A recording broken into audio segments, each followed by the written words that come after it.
Welcome back to Chokestable Media. What is the real reason behind their fight? That is the question on my tongue, on the tongue of so many people that can reason well. Israel, US, the attack of this country on Iran. I want us to come closer, sit attentively and listen to the genesis of all this trouble going around in the Middle East. Many of us have turned ourselves to armchair commentators, armchair journalists, spreading falsehood, spreading what we don't know nothing about, spreading and showing our biases everywhere. When you discuss this matter, it concerns you. Yes, I agree with you, but don't be biased. If you don't know the origin of the problem or the sickness, you wouldn't know how to treat it. You wouldn't know how to, get it out of your body. And that is what I want us to do here. I have experts on this case, the historians that will be able to tell us what really happened in the past. Why are we still having that problem lingering in the future right here? And what will the future of Israel be? What the future of the Middle East, what will it be all around that places? This guy, the former defense minister of Israel, talked some times ago. If you don't know what he said, go on this channel, search out and see what the guy said before he was sacked by Benjamin Netanyahu. So, I'm calling you right here. Take politics aside, take diplomacy aside. Put yourself in the position of all these people fighting this nonsense war, killing people, killing themselves for nothing. Try to see who actually is the aggressor here. If this case is brought to you, please.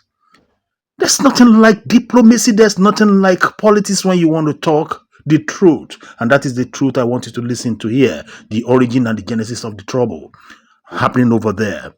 Don't just keep judging. Widen your horizon. Widen your knowledge. If you don't read, if you don't listen to people that knows, you won't be able to come to a right judgment. Some people are saying it's about Islam. It's actually not about Islam at all. Some people are saying it's about Christianity. Some people are just even the country these guys are supporting are really not like the religious country like that. Israel is not a Christian country. Iran also is not in the mainstream of Islamic country. They may be part of the Islamic countries. Yes, quite all right, I agree with you. But still, are they really 100% acceptable? So definitely don't just get into the war that you know nothing about.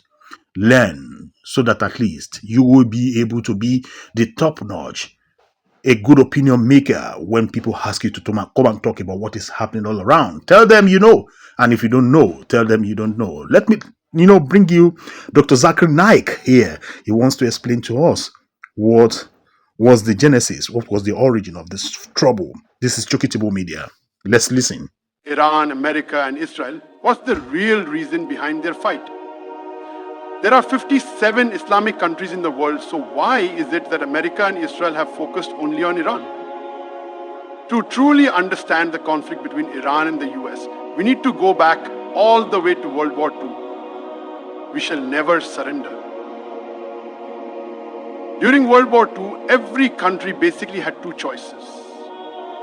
Either support the British Empire or stand with Hitler. Most countries backed the British Empire.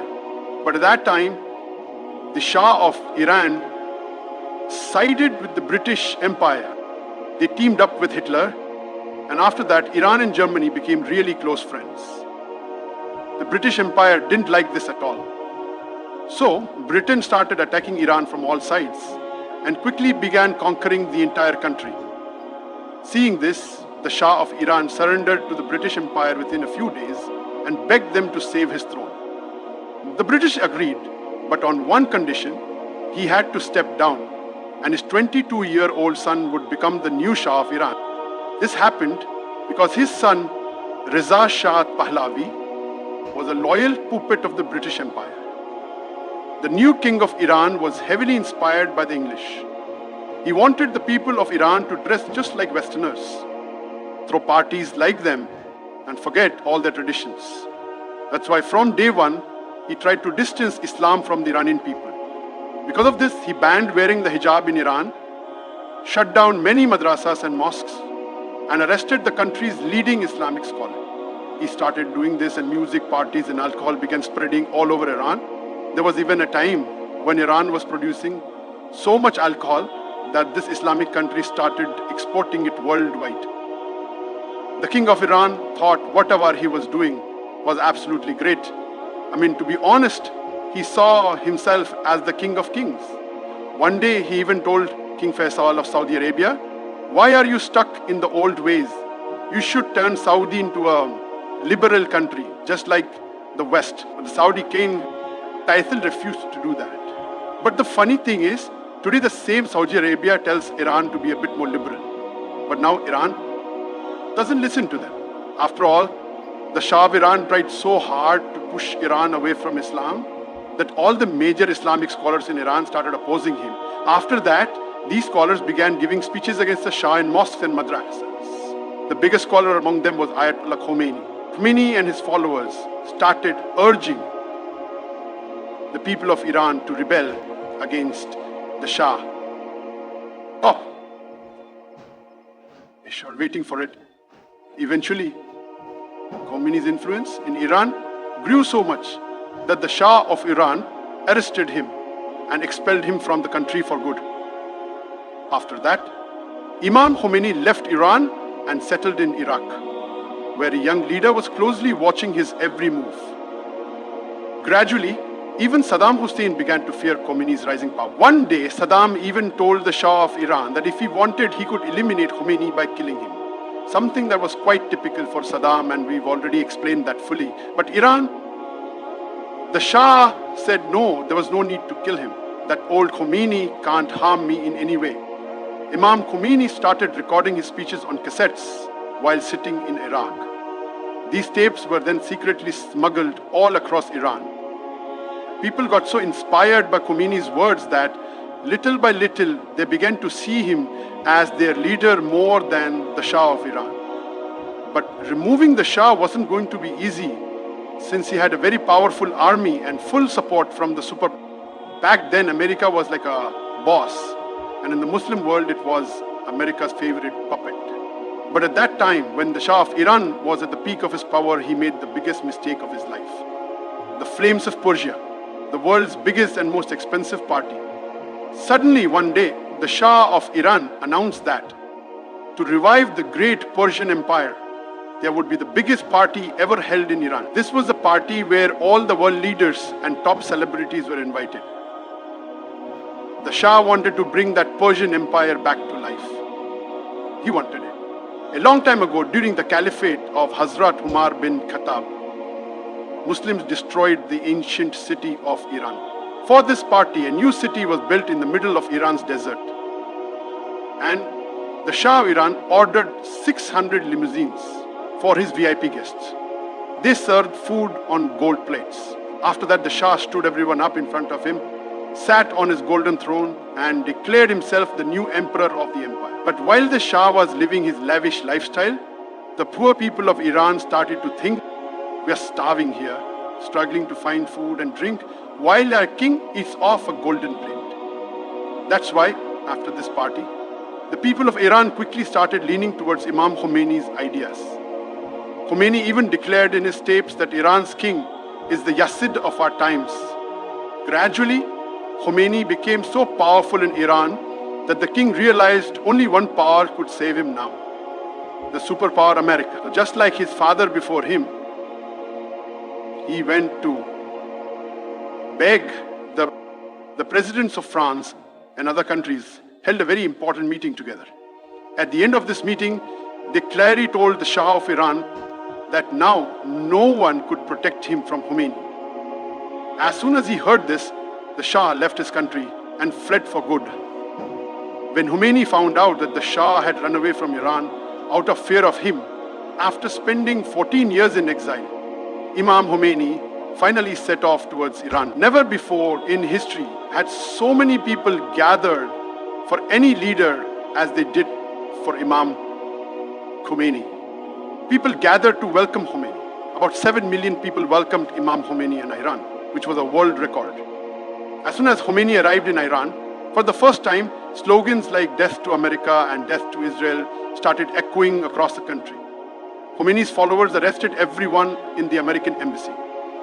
Khomeini even mentioned the American president by name, saying he wouldn't release those 50 people until America handed over the Shah of Iran to them. That's when the hostility between America and Iran began.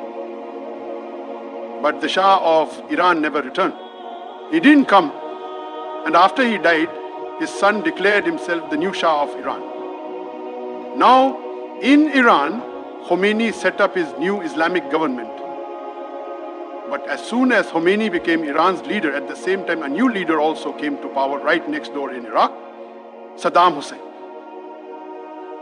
The thing was, the rest of the world's leaders were really scared of Khomeini's power, because in his speeches he kept urging Muslims everywhere to rise up against their rulers. Seeing this, Iraq's leader, Saddam Hussein, following the advice of America and Arab leaders, moved against Khomeini.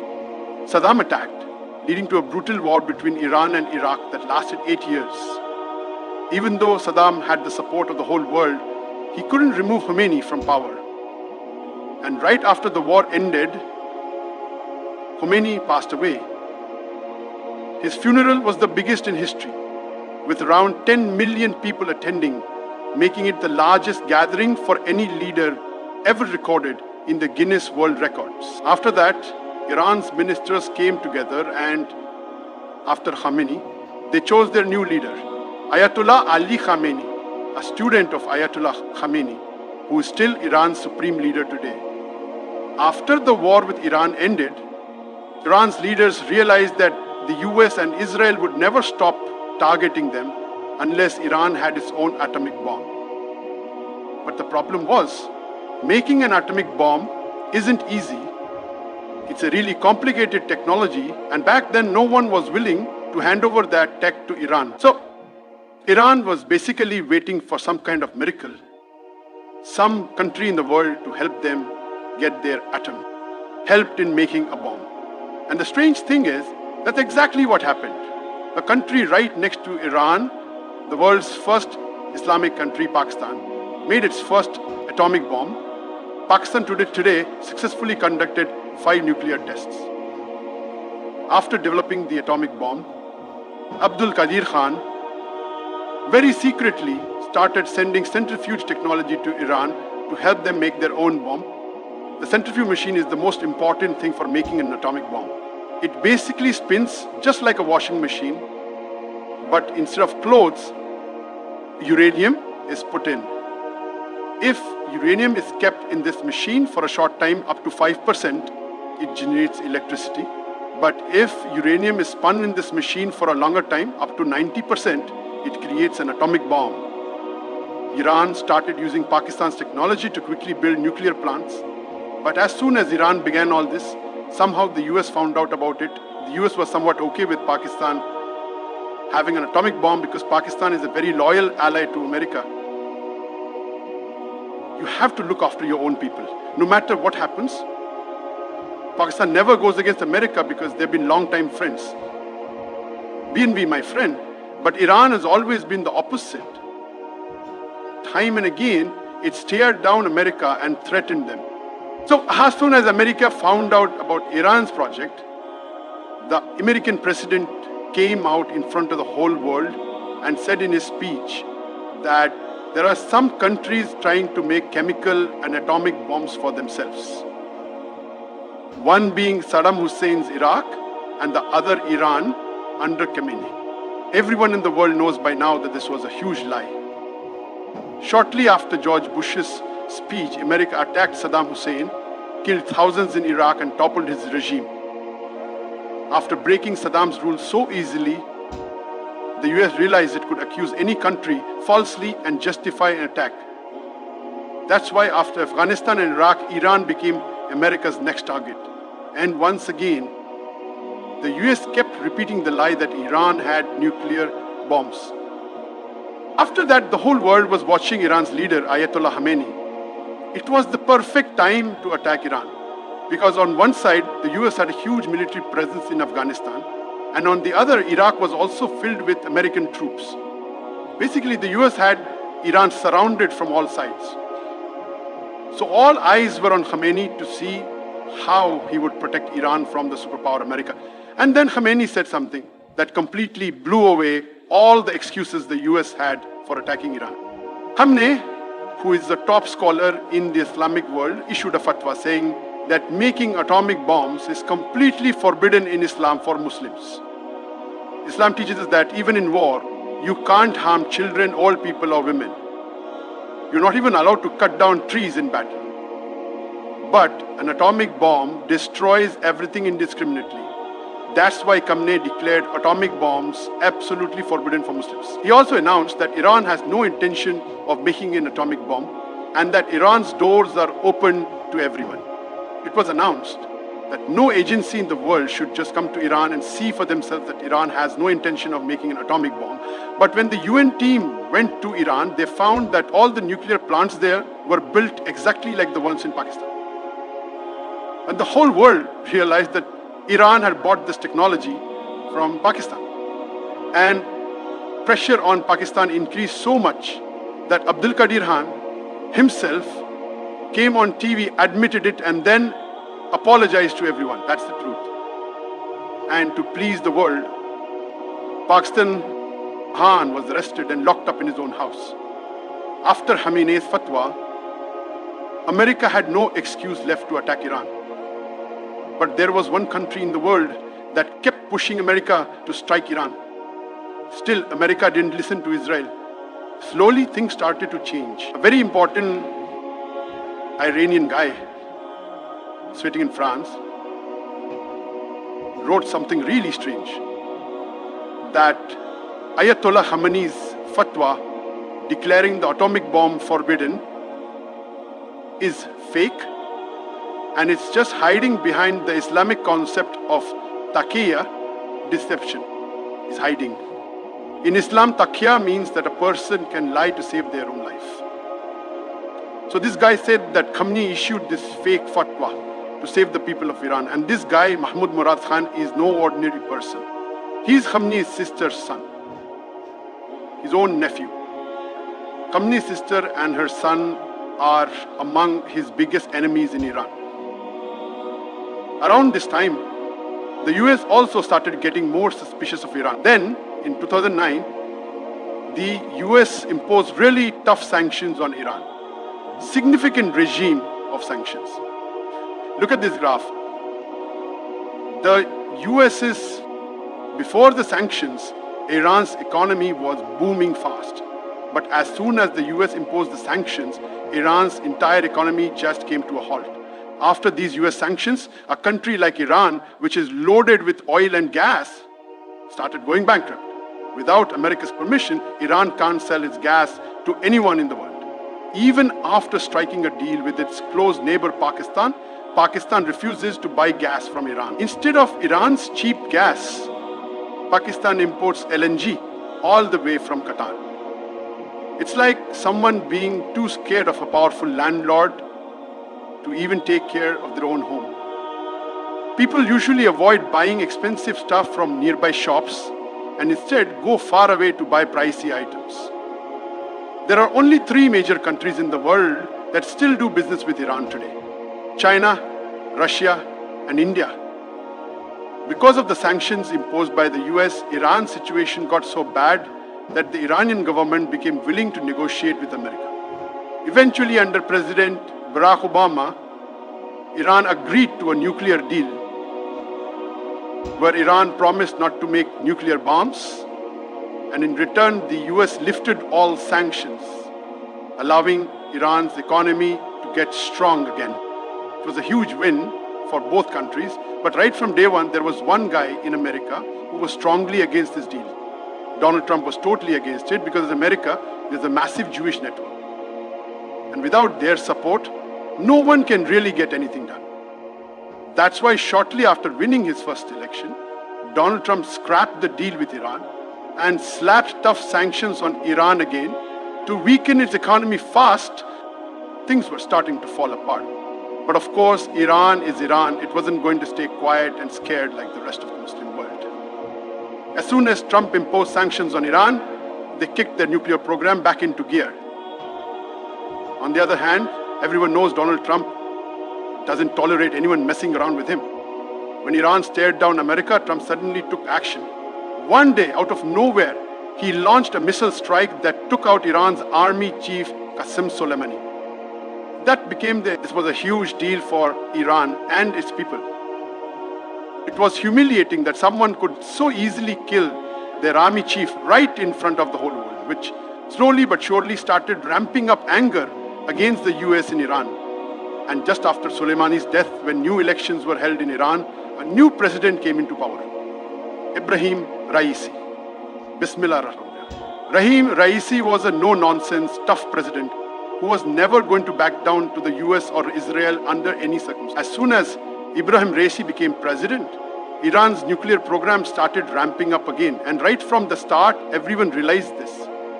He made it clear that Iran won't be making any deals with the US anymore.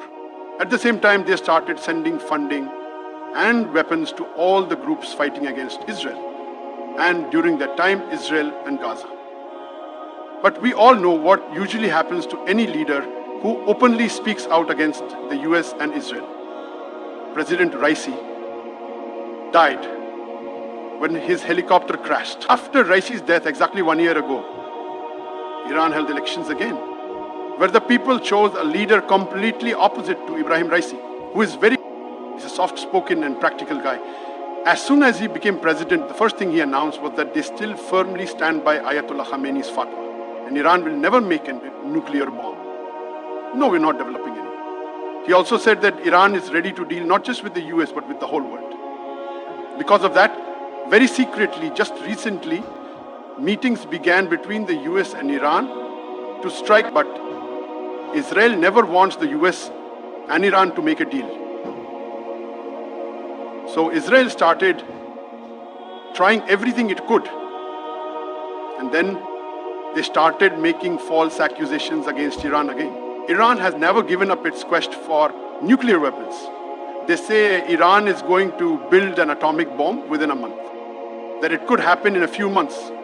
But this has been going on for the last 25 years. Iran has never given up on making nuclear weapons. It's just a few months here and there, a few tricks, producing nuclear weapons in a matter of months. What kind of atomic bomb is this that's supposed to be made in a month after 25 years, but still hasn't been made? Israel also accused Iran of repeatedly wanting to kill US President Donald Trump. That's why Israel is attacking Iran today, targeting every important person there one by one. The top advisor is the supreme leader's right-hand man, who wants to make a deal with the US. Through these attacks, Israel is trying to provoke Iran into making a wrong move out of anger, hoping the superpower America will then strike Iran and bring down the Ayatollah Khomeini's regime that was established many years ago. Don't forget to share, like, and subscribe. Put on your notification button. God bless you as you do. See you next time, and bye-bye for now.